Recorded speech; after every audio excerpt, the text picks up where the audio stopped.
Good morning, everybody. Welcome into another episode of the Pat and Paul Show, episode 24. We made it this far down, and a lot to get into from last night. Obviously, the big loss. Philadelphia Flyers go down in 0-4 battle. Losing the series, yes, they got swept. It's a no-brainer, but we got that. We have some Phillies baseball to get into. The Phillies are being sneakily good right now, and of course we have 76ers basketball to get into. But let's talk about what happened last night. But before I do that, I have a guest in the background who covers the NHL from all across. He sees it from the eagle eye. He does a great job. I love his work. He's all over the NHL. Right now, I believe it or not, I believe he's currently maybe up in Montreal. He's everywhere. He catches all the games. So let's bring my man, shout it out, great guy. Let's bring in Jim Billinger. Jim, good morning. What's going on, Pat? How we doing? Good. Well, listen, I'm a little upset. Mixed emotions from last night. I was hoping that the Philadelphia Flyers could at least pull out the victory. It looked like, but they went up against a stacked team, a team that's ready, that's built to take down the Florida Panthers. Obviously, the Florida Panthers are not in their way this year, and they're steamrolling through the playoffs right now. And last night, like I said, possession. That's all I could take.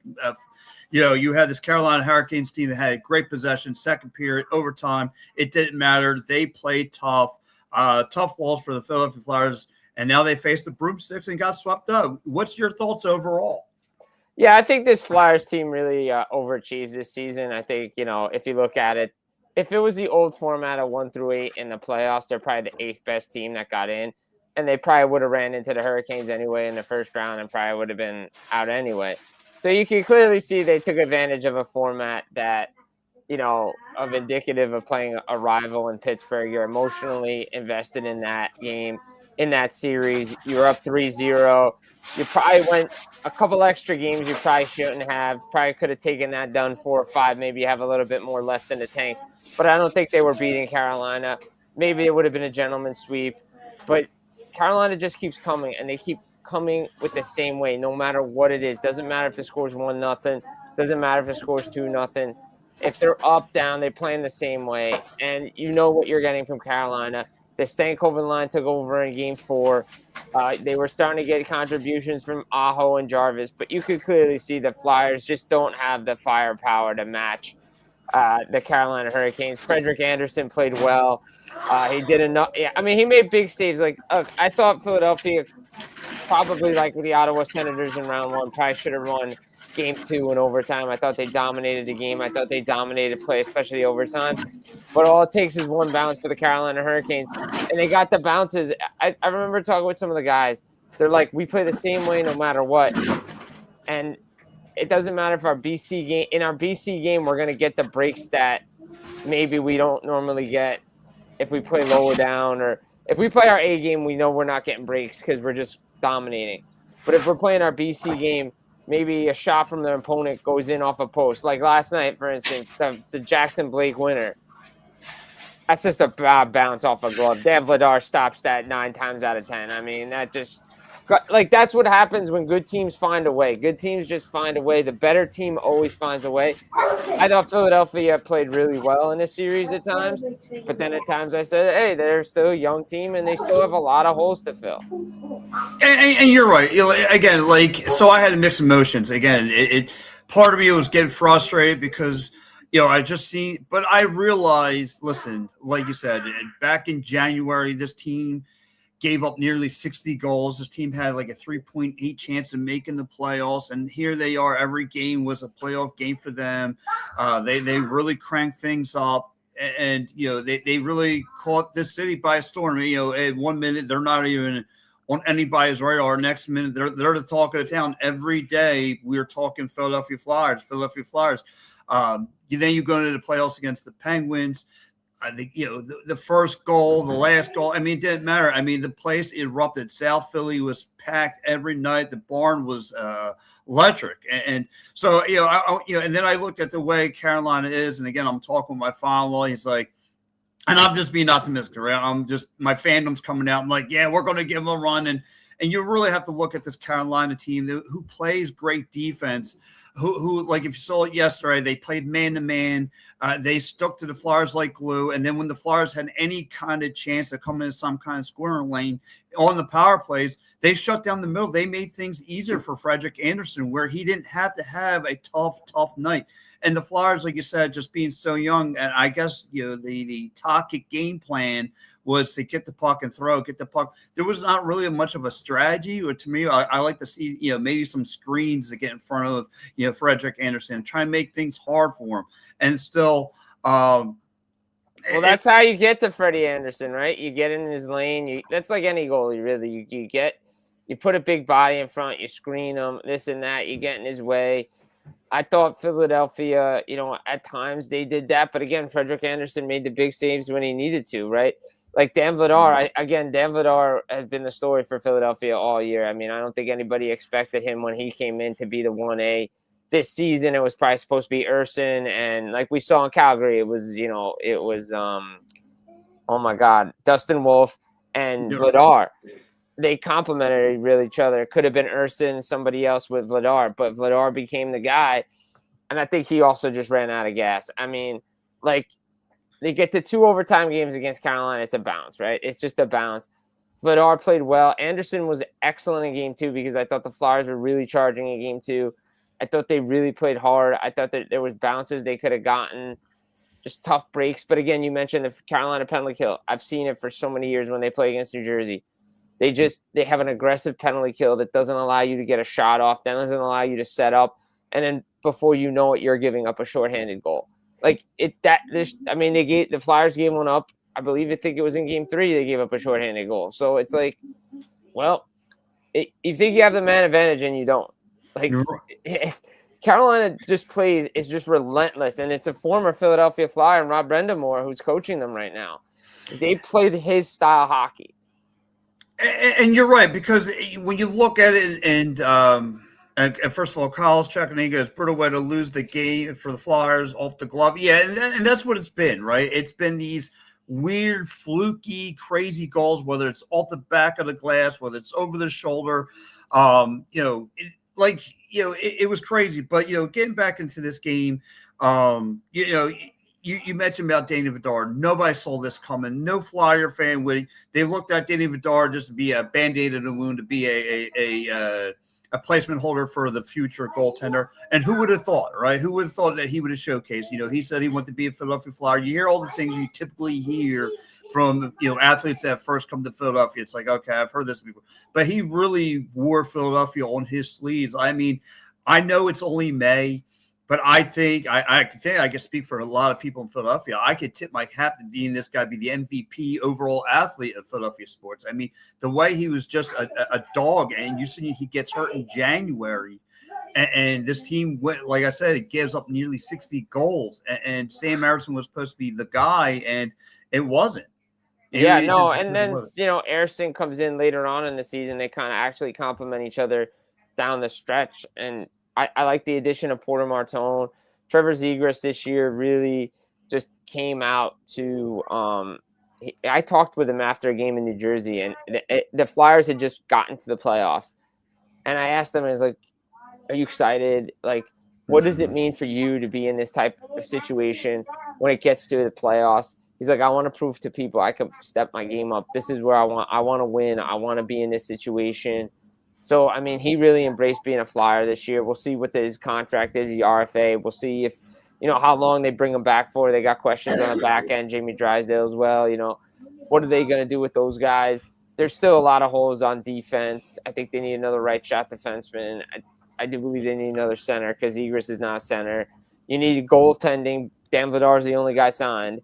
So you got to find, there is, for everybody who says they need to be back, and I saw some clips from Philadelphia sports shows this morning, and I just laugh at myself, and I'm like, you realize this team is still young and is in They overachieved. They took a step.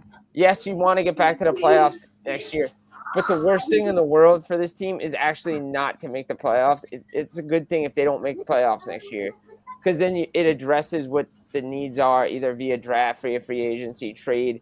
Like, this team is still like, Rick Tockett's a good coach, but they still need a little extra to Yes. get there. And listen, you bring up about Rick Tocchet again. When I saw, I'm going to go back a little bit. I'm going to go back to this last summer when he got hired as the head coach. I didn't want it, right? I saw I know his resume. He's 2-10 for the playoffs prior to the hire. I didn't want it. I wanted Mike Sullivan. I wanted a coach with a winning resume. I wanted somebody who's been proven. Maybe just needed a new scenery. And no, I mean, obviously the Rangers still were, still are going through their troubles and tribulations. And Rick Tocchet really brought something different to this team, and maybe it was his message. I don't know what it is. The only knock I have on this team, and I don't know if that falls on him, is penalties. I mean, they like every game they run it out the penalty box. I mean, they spent tons of minutes. Game 3, 38 minutes in the penalty box. I mean, that's uncalled for. But like I said, he done a sensational job. Like I said, took a major step forward with this team. Really brought this team back to light. Here goes Kyle saying Carolina is a very tough team. No doubt the Flyers had their chances, but just couldn't finish. So, yeah, I mean, so where do you see Rick Tocchet, with this team? I mean, I loved the hire because I thought he was exactly what this team needs. You need like a player that's played for the Philadelphia Flyers and understand what it takes to be a Philadelphia Flyer. But I also understood that he could embrace, like, players could embrace his style of who he was, because like when he played for the Flyers, he was like nasty, in your face, got to the net, crashed the crease, and he's trying to teach those kids that way. Look, they still have a ways to go. I'm always of the belief that, and you can talk to different coaches and mindsets. I'm always of the belief of let the player be good at what he's good at, and then let him develop the rest of his game. The hardest thing to do in the National Hockey League is to score goals. I think he took that away from some guys this year. And like, I really did, like, especially, like, obviously we want to talk about Mitchkov and stuff. Mitchkov is his own worst enemy because he came into training camp out of shape and not ready. That's his problem, and I think he'll be better off for it now. This offseason, he'll be ready to come in and do his thing. But I think they tried to take that away from him. You see it around other teams. Just let them be who they are, and then the rest of the game. Like, I see it in Montreal all the time. Martin Stanley, we let Caulfield be who he was. Let him score goals. Let him build confidence. Let him be a goal scorer. Then they work the rest of it into his game. During the morning skates, during the practices, understanding where to be. I think Philadelphia, with the players that they have, let the young guys be good at what they're at, and then let the rest of the game come to them and teach the rest of the game. Don't take away what makes them so good, because the Flyers have a lot of good young talent coming, but they don't have it on the back end, and that's a problem. They have it up front, but again, they still need a center. But I liked what Rick Tocchet did. He got in the players' faces, but he didn't, like, I saw it during the playoffs. Like, he went to Zegras. He told them, hey, you got to go here. They did it with Konechny. Like, he understands the teaching moments, and he also knows when the right time is to tell the guys what they need to do next. I thought it was a good first season. I think this was always the hire for the Philadelphia Flyers going back to last offseason. Once he became available and left the mess that is Vancouver, this was coming to Philly.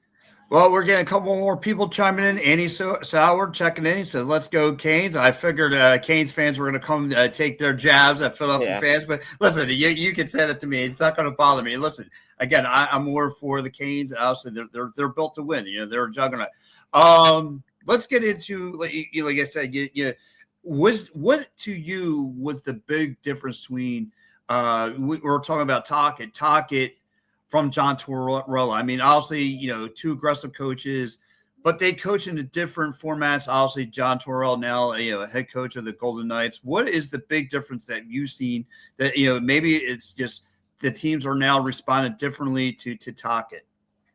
Yeah, I think Tocchet, having the experience in Vancouver, Vancouver there was a lot of veterans there with like the GT Millers and the Horvats and the Bessers, but he had to deal with a guy like Elias Pettersson. There was the PD on the back end, Hoglander. There were a lot of more younger players there that he understood how to deal with a little bit, and he could use that expertise that he had there. And I think Torts was set in his ways.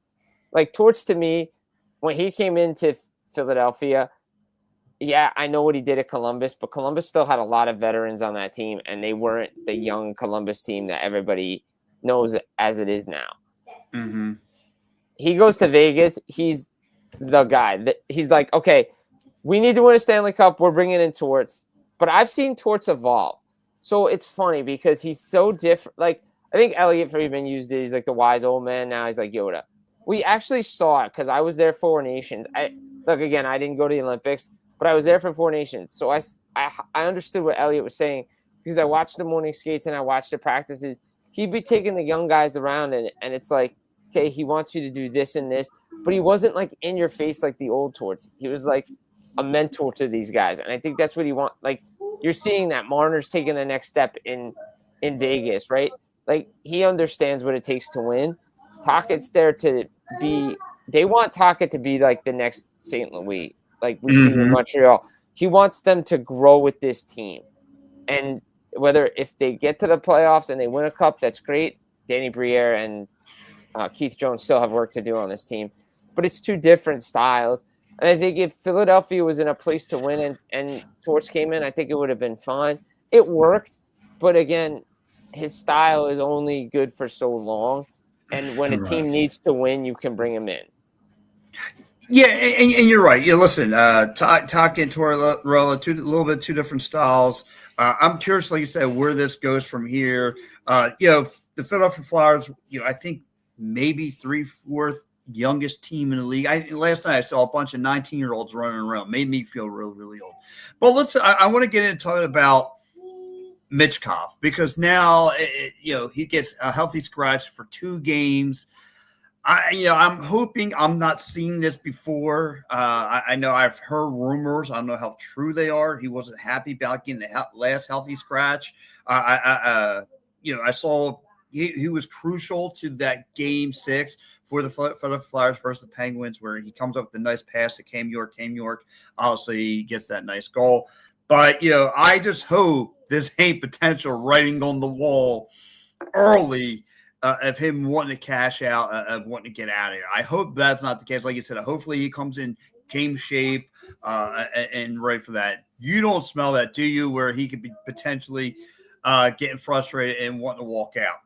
No, I mean, look, every player gets frustrated when they're a healthy scratch or they're not. Like, look, Mason McTavish in Anaheim, he'll finally be back in. He just got paid, right? And he's been a healthy scratch. I think Michkov, again, there's defensive liabilities with his game.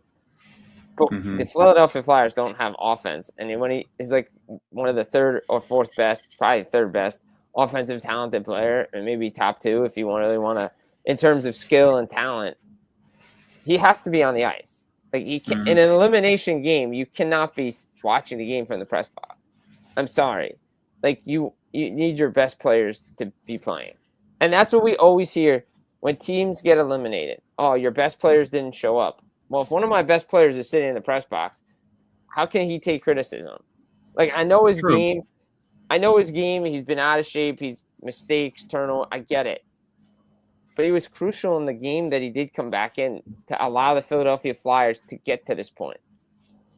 Facts. And those are facts. Jim, those are all facts. Jim, I got to ask you a couple more questions. First of all, who is going to go to the NHL Stanley Cup? And to you, who takes it all? Look, I think Carolina and Colorado are on a collision course for the final. Look, Carolina, to me, has been getting disrespected. I think this year a little bit. I think they're flying under the radar a little bit more than they would have been normally. Everybody, pick Carolina. But the history says they can't do it. Well, they're the first team since the Edmonton Oilers in 1985 to start the playoffs 8-0. Edmonton went 9-0 that year, and they won a Stanley Cup. Carolina's getting Frederick Anderson rest. Always the knock on them was, he needs rest. He can't stay healthy, this and that. Well, you only play 8 playoff games, and you get rest for a couple weeks. Yeah, you're going to be fine. I think whoever they play, either Montreal or Buffalo, will give them a run, but I think Carolina is finally going to get back to a Stanley Cup final. And I think Colorado, to me, look, they had a hiccup, but Minnesota got to their goaltending, which, again, has been the biggest question mark on Colorado. Do you trust their goaltending? I was on that program earlier in the week, and somebody asked me, well, how can Minnesota get back in the series? I said, well, they got to get to Wedgwood, and they did. Blackwood entered. Now, I also disagreed with John Hines' decision to go to Philip Gustafson in Game 2 of that series, because I always feel no matter what, the goaltender should have an ability to bounce back. Like, if Wallstedt was your guy, yeah, he gave up 8, whatever.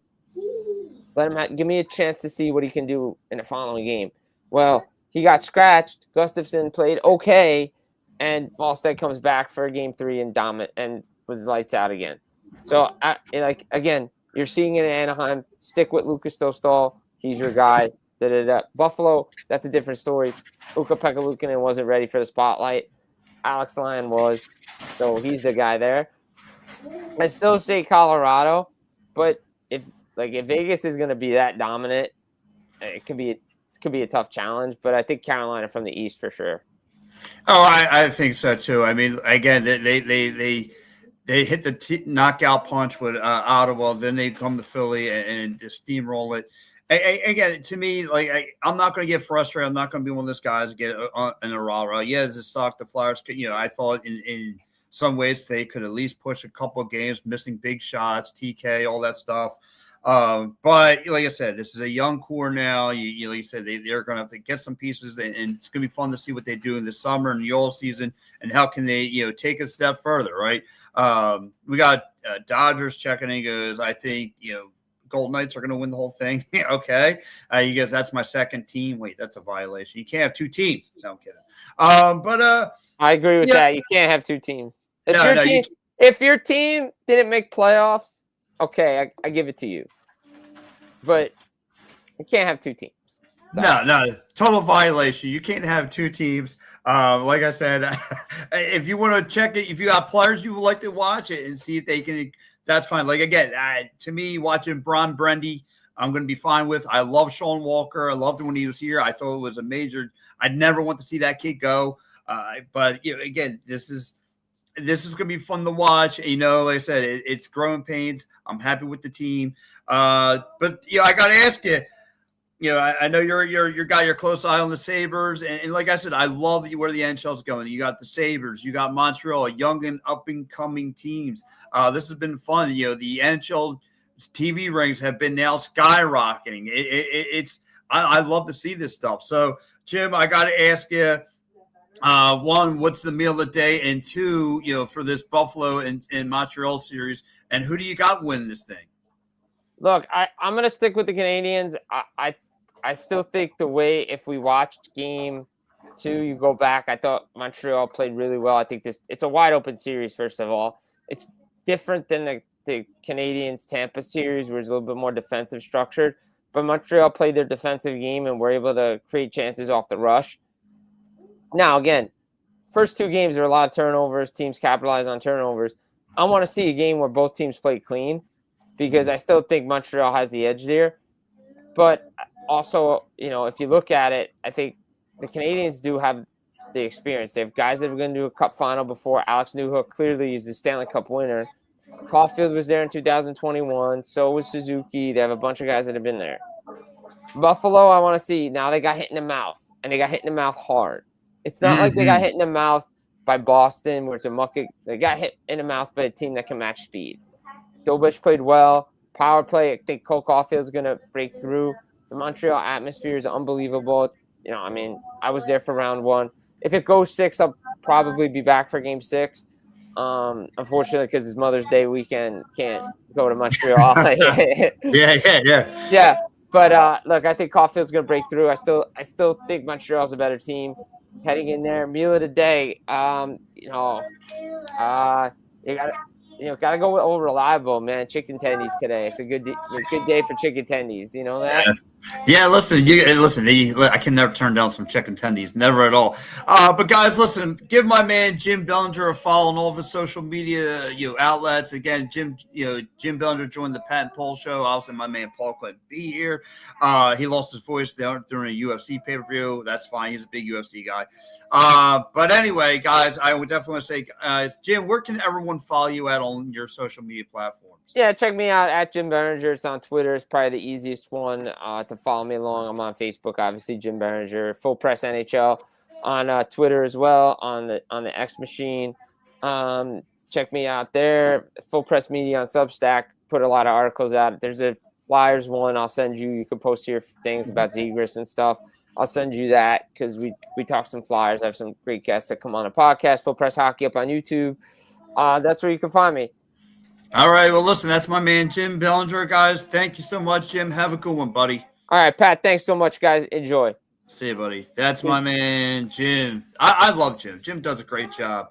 Hockey Bob checking into the show. He goes, well, first of all, we have the GOAT. GOAT says all day Buffalo. Come on, man. Then Hockey Bob. Hockey Bob, I was reaching out to you, my friend. He goes, I don't think Montreal or Buffalo can match Carolina. No, I don't think so either.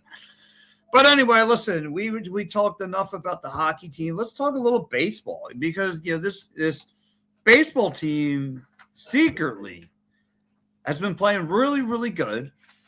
I don't think we've given enough credit. Last night, you had good old Arenado on the hill. He threw some good stuff out there. He had his fastball, his low curveball. He had a couple guys going chasing. But I like what I'm seeing from this baseball team. Kyle Schwarber yesterday, after a couple of days hitting the bench, comes back in a big way, delivered not one but 2 home runs. This Phillies team looked really good in the third inning. We're really playing some solid baseball. I mean, I loved what I saw.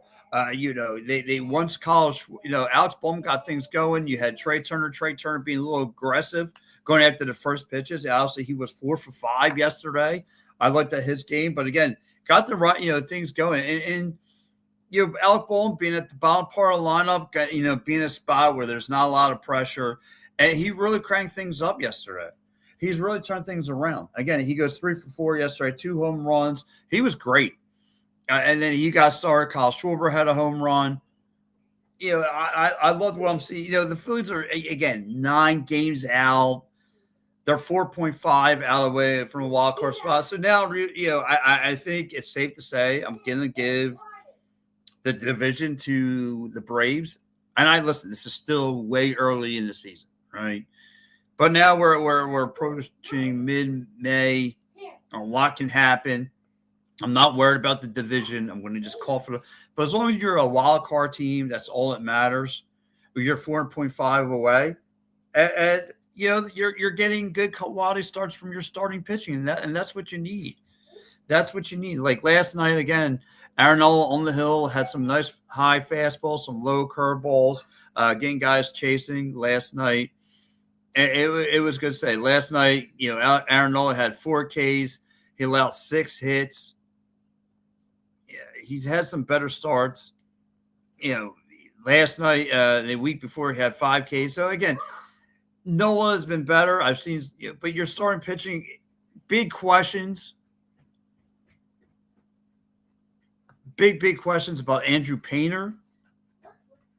Whether he's legit. Again, but these are some of the stepping stones between Crawford. Crawford the other night getting his first career 2-run home run. It's nice. So maybe the Phillies are flipping a script. Maybe Donnie Baseball, Don Manley, has done something with this team. Maybe this a kick in the pants. Now, we had a little bit of an issue last night. Bryce Harper didn't play because of a migraine. I mean, come on. We've heard this before.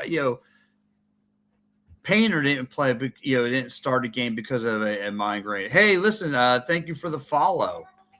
2 Arringtons, 5. Thank you for the follow. Appreciate you guys giving me the follow. I didn't want to leave that out. We have a couple comments coming in. Sky Pirates said, "Do you think the Eagles win the division this year?" I'm not going to talk about anything Eagles. We're still way out. Dodgers better fix their bullpen. Come from Dodgers 2-3-5-1. Wow, that's an unsatisfied Dodgers fan there. Unsatisfied Dodgers fan. Like I said, the Phillies are starting to turn things around. They're playing better baseball. Dodgers says, Mother's Day, I tell my mom, Happy Mother's Day. Well, good for you, Dodgers. You live on the radio? No, Juke, I am not. I am on all social media platforms, though. So, again, I'm happy what I'm seeing from your Philadelphia Phillies. They're playing good baseball at the right time. Starting to pick up, firing Rob Thompson was obviously the kick in the pants that this team needed. I think was going to be sustainable, but it has. And again, they're putting together their offense is starting to come along. It's not just for one inning of baseball. They're starting to win some big games.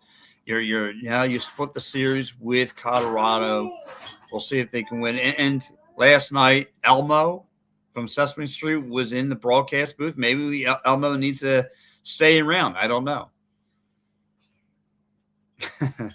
So we'll have to see what happens there. But this team's starting to put together wins, and that's all that matters is the win column. How they're getting things done. Like I said, Alec Bohm answering the call last night, answering the bell. With not one but two. Like his first home run was that inside. The fastball came inside, and he crushed it yesterday. He crushed it against Friedland. So, what are the Philadelphia Phillies going to do from here? Can they win the series? Absolutely. I think they definitely can win the series. Kyle Schwarber's his strikeout ratio is coming up high again. I don't like that. I think it could be a lot better. But, his strikeout ratio is ready to put his big head out there. Shooter McGavin, yes, I can't believe you guys beat my Celtics. We had to renew life. Well, listen, after today, the 76ers could be joining the golf party there. Myself there, Shooter McGavin. Because Mitch, and I'm going to talk about that a little later with my guy Roy Burton. The 76ers have some major issues. And hopefully they can provide the broom sweep. Hopefully. But like I said, I'll talk that in a little bit. But yeah, right now is your Philadelphia Phillies off the radar, playing great baseball. I'm not a fan of Bryce Harper sitting out there with a migraine because Reyes didn't do well. He went 0 for 4 yesterday. Garcia goes 2 for 4. Sosa goes 1 for 4. Rui Muto goes 1 for 4. Again, it was the tail end of that lineup. It started to look really, really good. And maybe that's where you got to keep Alec Bohm for a little bit. Keep him that lower half of that lineup.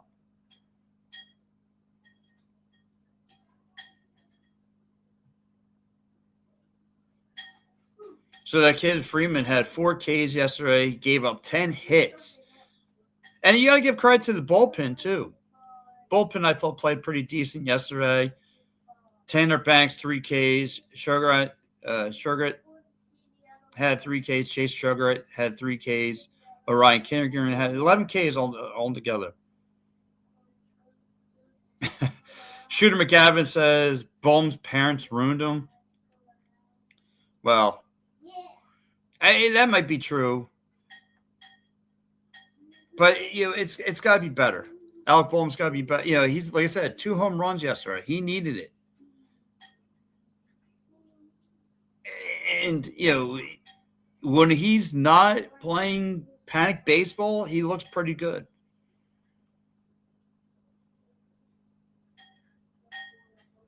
And it's funny, you're just checking in now, Shooter McGavin, because I had Jim Bellinger on. And like he said, it's looking like the collision course is going to be Carolina taking on the Avs for the Stanley Cup Finals. Toot, what's up?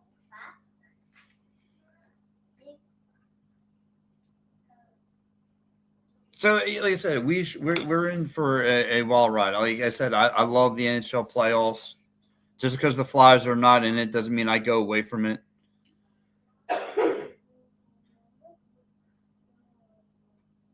Big boy teams, both championship worthy for sure. They are, and you got to be happy. You got to tip your cap. I know, like I said, a lot of people not happy with the Philadelphia Flyers from last night. Like I said, I had mixed emotions during the game. I thought they could have put up a better of a fight, but that Carolina team, man, tough to score on. Just tough. I mean, even in the Flyers' offensive zone, it was hard for them to move the puck around because the Carolina defense was just on them. And anytime they had looked like they were coming up the middle of the ice, the Carolina defense just collapsed right there in front of Frederick Anderson. It was tough for them to get anything going.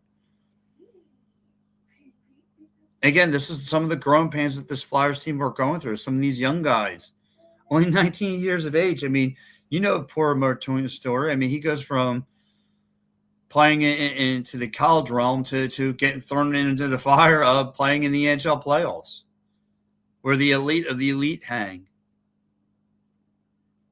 Up to 974 likes already on the TikTok. I definitely appreciate it.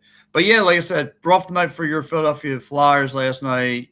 Phillies are playing sneaky good baseball with Donnie Baseball at the helm of this team. This team is now catch fire. Alec Boehm turned things around last night. I loved it. I loved everything that I'm seeing from this team. Loving everything I'm seeing from this team. I mean, this team is just playing sneakily good baseball right now. Way to stay, keep things off radar. All eyes right now we're on the Flyers. Now going to be all today on the 76ers. And what are the 76ers going to do today? Are they going to provide that broom sweep like the Flyers couldn't stop last night? Are they going to have an answer? I don't know. But I do have a guest, that's going to be hopping on with me in a couple minutes. That's going to break everything down. Great good friend of mine, my man, Roy Byrne, the man himself. There's, like I said, I can't wait to talk some 76ers basketball with him and pick his mind. Shooter McGavin's checking in. He goes, they're going to get swept. They won their title versus Boston. And maybe so. Maybe they emptied everything out everything out against the Boston Celtics. But you got to remember, Celtics didn't have a big man. That's where the Embiid had his advantage. But now you face Townsend, and you go from Townsend to Mitchell Robinson. I mean, coming off the bench where he's just ball dominant down the paint, and he's not afraid to go down there and body up Joel Embiid. Joel Embiid can't. Unfortunately, Joel Embiid's just not healthy enough to he's not scaring nobody. You're facing it against a battered and bruised big man, where if you touch a guy, he's going to be out for 4 weeks. Unfortunately, it is what it is. So let's bring my main man. Like I said, you can catch him on the Broad Street Bottom Line. You see him on Fox Gambler. You catch him on the PHLY, Philly 76ers post-game shows. I love him. He's great. He can talk anything, wrestling, video games. He can talk it all. He's the man, the myth, the legend. My man, Roy Byrne. What's going on, Roy? Good morning. What's going on, my friend? How's it going? Good. Hey, listen, obviously you've seen it's going to be a big epic day for your 76ers. So let's get right into it. A lot of people are co-signing that this team is going to be out. First of all, how did you I'm like most Philadelphia 76ers fans, I don't appreciate those roaches from up north taking over. It's like an episode of Game of Thrones, right? Where one of the families just come in and invade and putting their banner right there, led by Tracy Morgan. So and Spike Lee. So how do you feel about those roaches just invading the area? Yeah. I don't like it, but here's the thing, man. I understand, right? Because I don't know if you've ever seen ticket prices for MSG, but they're unbelievable. Like it's unbelievable how much it is just for the nosebleed seats up at the Garden. So it's a lot cheaper for these folks to come down, take Amtrak or whatever, and buy a ticket here in Philadelphia. So I understand it. I don't like it. Again, like you said, like Philadelphia, we should kind of defend our home turf as much as possible. But like those folks, they have a little bit more disposable income, so they can kind of come down and kind of buy those seats. And again, if they were going to try to get those same seats in New York, they'd probably be double the price. So I understand why we see Tracy Morgan and Fat Joe and Ben Stiller and all those guys in our seats. I still don't like it though.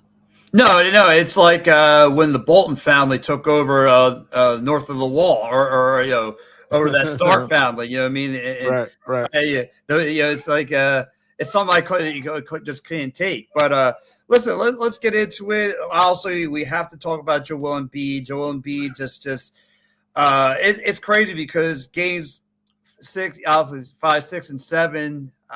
The man that he really just balled out for the 76ers. And it's funny because within 2 games, it's like people already want to cash him out, trade him, and all those conversations. I just think, listen, the Celtics didn't have the big man where you had that luxury. Now that you have to deal with Mitchell Robinson, you have to deal with Anthony Towns. How can they save the season with Joel Embiid being on the floor? And that's the thing, right? It's like, what Joel Embiid are we going to get tonight, in this game or this afternoon in this game? Is it going to be the Joel Embiid that's maybe with this day off between, these last couple of games, maybe he has a little bit more lift, a little bit more juice, like some of the juice that he showed maybe in game 5 of the Celtics series. If we're going to get the Joel Embiid that we got, on Friday, it's probably going to be a really tough lift for the Sixers. And you're probably going to have to rely on, Tyrese Maxey and Paul George to kind of, make this a series again, because Joel Embiid's great when he's healthy, when he's great, like you said, like he's one of the, more dominant centers in the NBA, if not the most, best big man with his back to the basket in the NBA. But, to your point, Karl Anthony Towns is a solid big man. And as you mentioned before I jumped on, Mitchell Robinson just doesn't give him much quarter, in that post, right? Like Joel Embiid can't get to his spots in the low post. Like Joe can hit that, that free throw line jumper, but like if he's trying to, work with his back to the basket, like Mitchell Robinson is an actual force down low that kind of stops a lot of that. So again, unless you get, that younger, more spry Joel Embiid, you're probably going to have to look at these wing players that kind of bring you over the finish line. Yeah, and like I said, I can't see it. I want to see this 76ers win this game. And like you said, just getting now Embiid's just getting dominant, and like him missing game 2, it's like a setback because now he's got to find himself, get into a rhythm.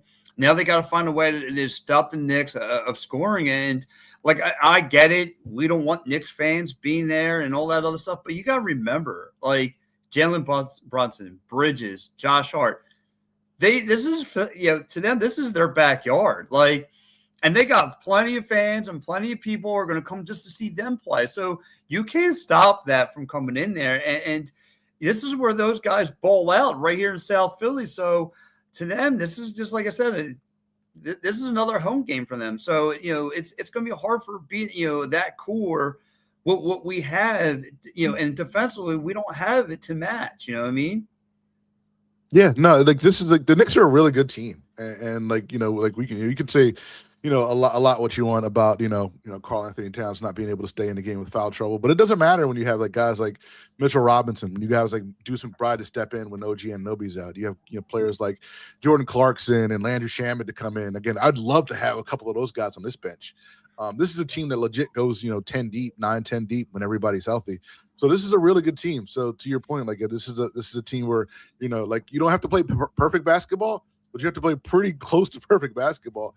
Because again, they have a little bit more margin for error because if one of their guys is out or hurt or whatever like that, you have guys who can step up. As you mentioned, you have the Villanova guys, you have Hart and Brunson and Bridges, who, again, to your point, like they grew up playing in that building, right? Like Villanova was played in that building all the time, so they understand Philadelphia, they understand that building. Like this, they're not a stranger to the moment, playing big games in that building. So those guys are going to show up, and if one of those guys doesn't show up, like one of the other guys is going to pick up the slack. So somebody's got to pick up the slack for the Sixers, right? Like if Joel Embiid is going to be not going to be the all-star, all-NBA Joel Embiid that we need him to be, then it's got to be Maxey, it's got to be George, it's got to be Edgecombe. It has to be one of those guys because again, New York is not going to make it easy. No, and it's funny, and I'm pretty sure you've heard this conversation 8,000 ways, but you mentioned the bench and how detrimental it is to Knicks have one, we don't. How bad are the 76ers stepping on their own toes because they let McCain go? And I guess they thought Justin Edwards was going to take a major step forward, and he hasn't made any move step forward. As a matter of fact, I think he took a major step back. How bad do you think the 76ers are just kicking themselves in the shin for letting that kid go? Yeah, it's definitely detrimental, right? Like you need to have, at least three. I use the word functional, but at least rotational bench guys in the playoffs. Like you need a backup, point guard, backup, guard to kind of, give Maxey and those guys a blow. You need a backup wing, and then you need a backup big.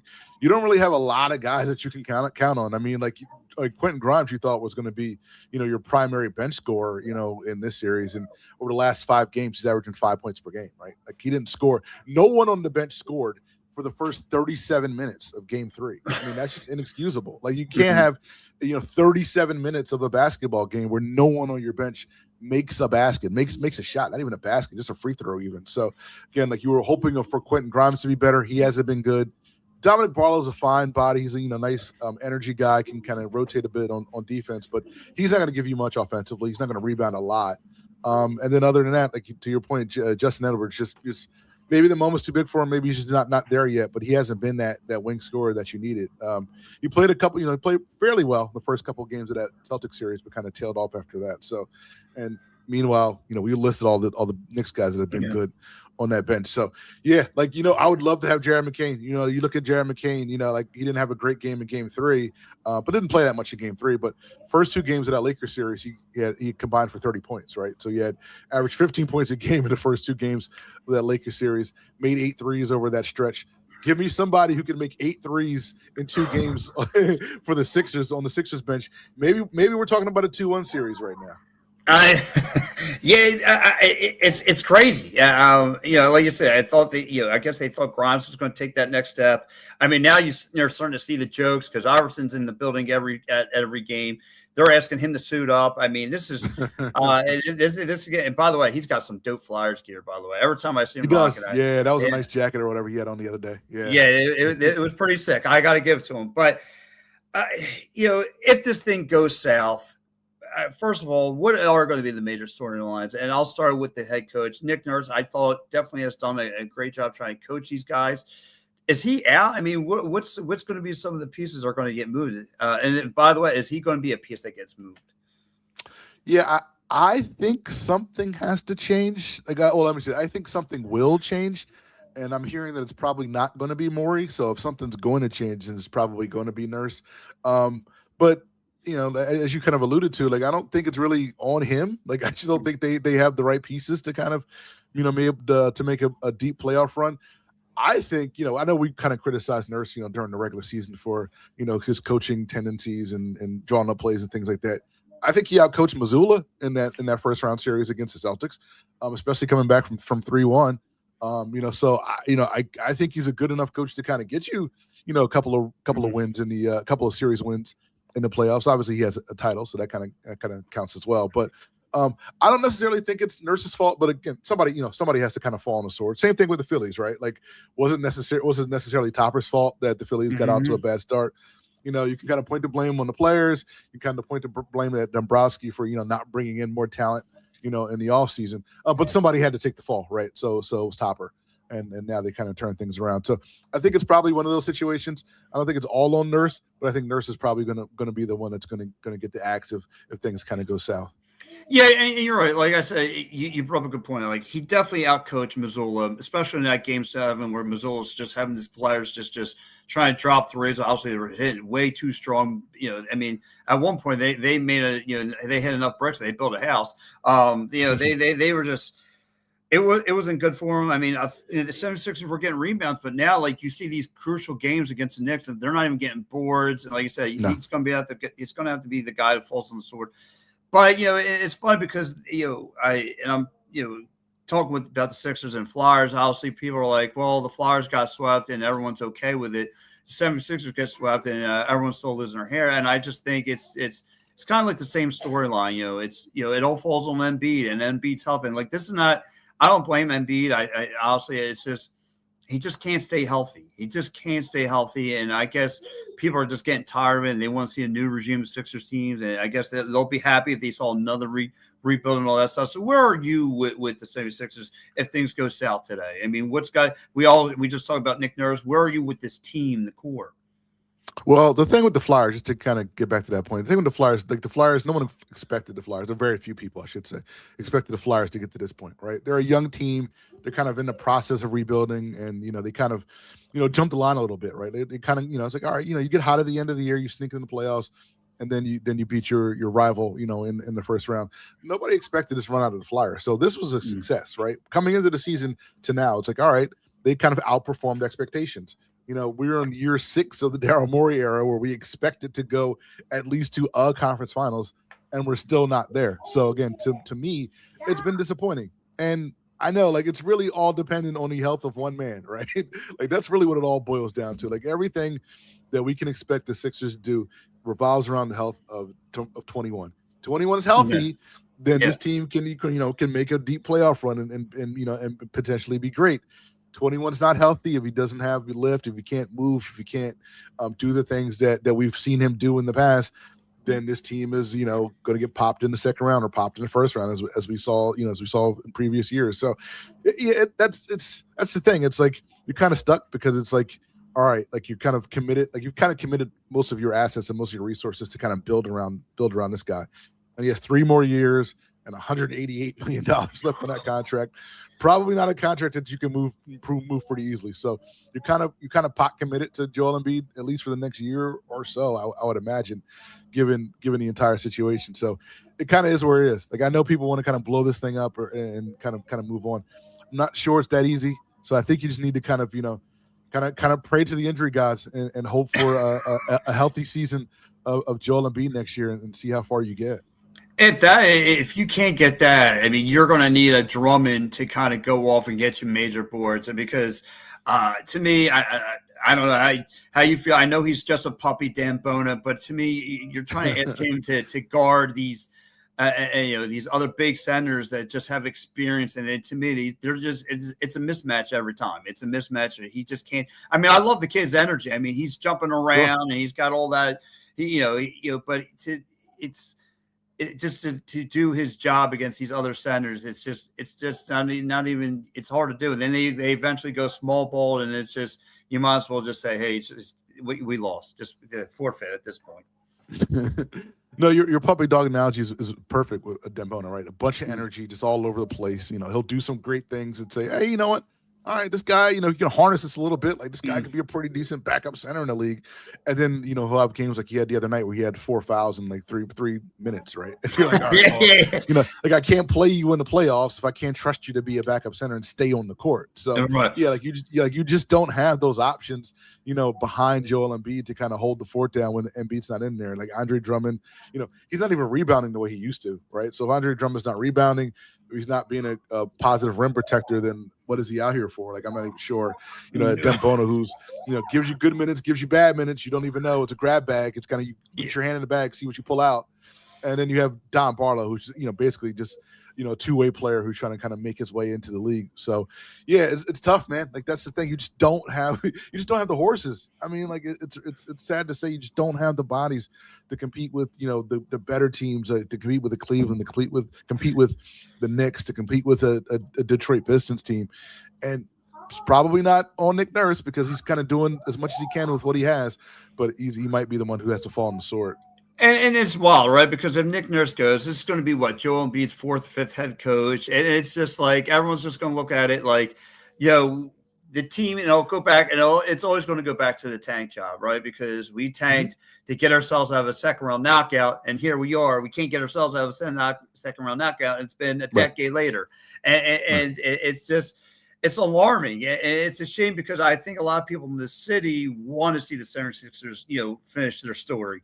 And it's hard to do it with a guy who just can't stay healthy. And unfortunately, him not staying healthy automatically I think the fans have turned on them and they're tired of them. They're tired of this story and they're tired and they want something new and they want something refreshing. And the more they just says not so fast, and he gives them that big fat contract and says, matter of fact, I'm going to keep Paul George around as well. No, like I said, Paul George has given you some minutes, but it's just he gives you like one half of solid basketball, and there's all that is just it's crazy. And you know, and again, you're just like you said, this is what you have in the kitchen to try to make it a fine Italian dinner. And it's, you know, you have Oubre. Oubre can only give you so much. And then there's points where he's knocking down shots. And he's back of a milk carton.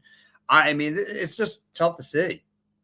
It really is tough to see. And again, like you're trying to, you know, find the guys who can, be complementary players around Embiid and Maxey and Paul George and VJ Edgecombe, and you just don't have the money to bring them in, right? Like those four guys are basically like your entire salary cap. Like they're like I think they're on the books for next year for about $166 million, $165 million for next year, which is what the cap is projected to be. So basically, it's like, all right, those are your guys.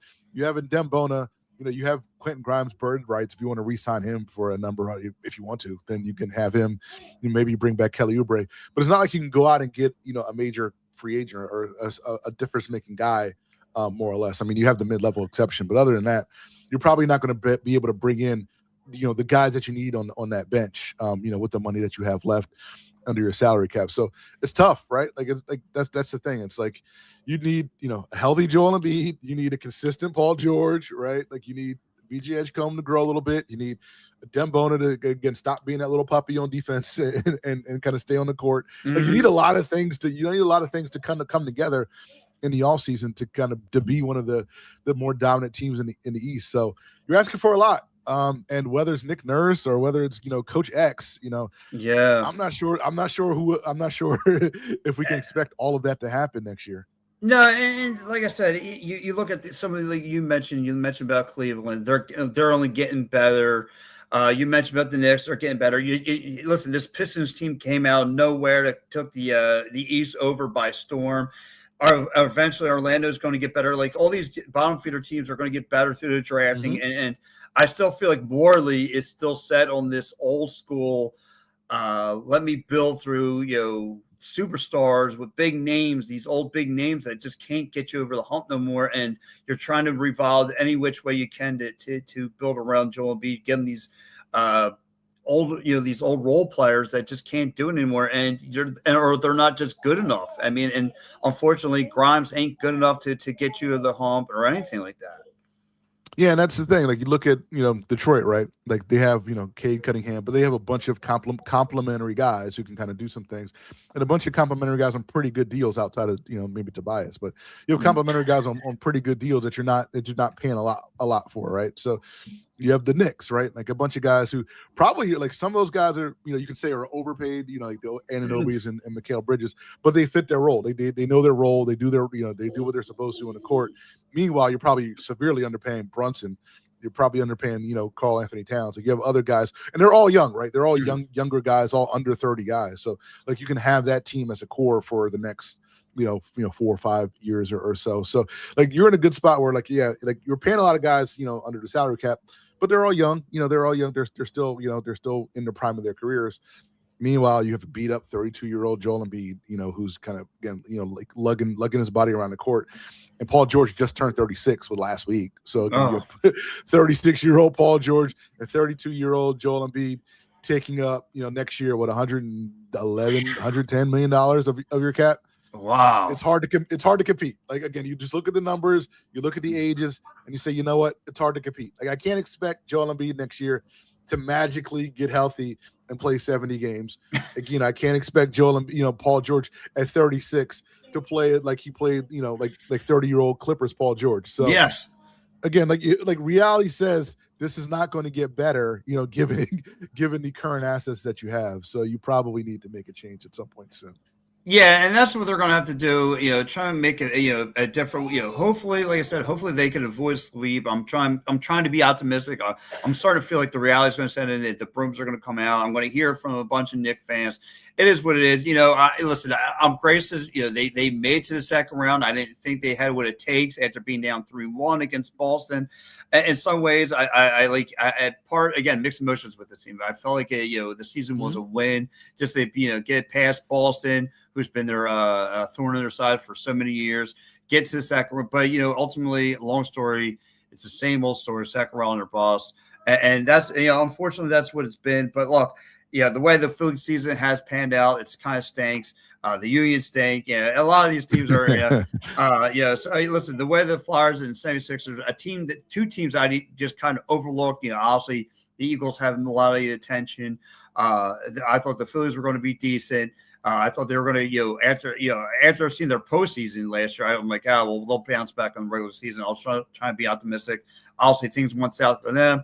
76ers, obviously, like I said, unfortunately, the story looks like it's going to end today. Hopefully not. So we'll see what happens. And we got someone checking in, Winnie checking in. Winnie from TikTok says, dude, we're not getting out of this game. I know the 76ers are winning by, okay. I do, and he's just saying 76ers are over. The season's over. And listen, a lot of feel 76ers feel like the season's over. I would imagine this is just going to be an all-out Knicks overall. I doubt with Game 4 on the line. I don't know how many 76ers fans will be in attendance other than Iverson and Swoop at this point. But and Ben and Franklin. But we'll see what happens. So.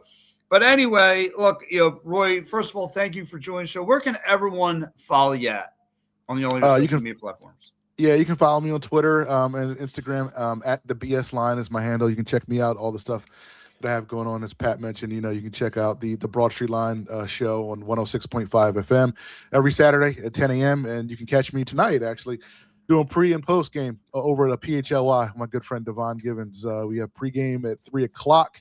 And then post game right after the game. Hopefully, we're talking about a Sixers win tonight over on PHLY. So you can check us out again on YouTube and PHLY or on your various streaming platforms. Hopefully, it's a 3-1 series at the end of today, but we'll see what happens. Yeah, that's my guy. I love Devon. He's a great dude. Great dude. Yeah. I love him. You guys do a great job. Obviously, you guys are crushing it. I got to ask you before you get out. Hopefully, sure. It doesn't turn out to be vomit. What's the meal of the day?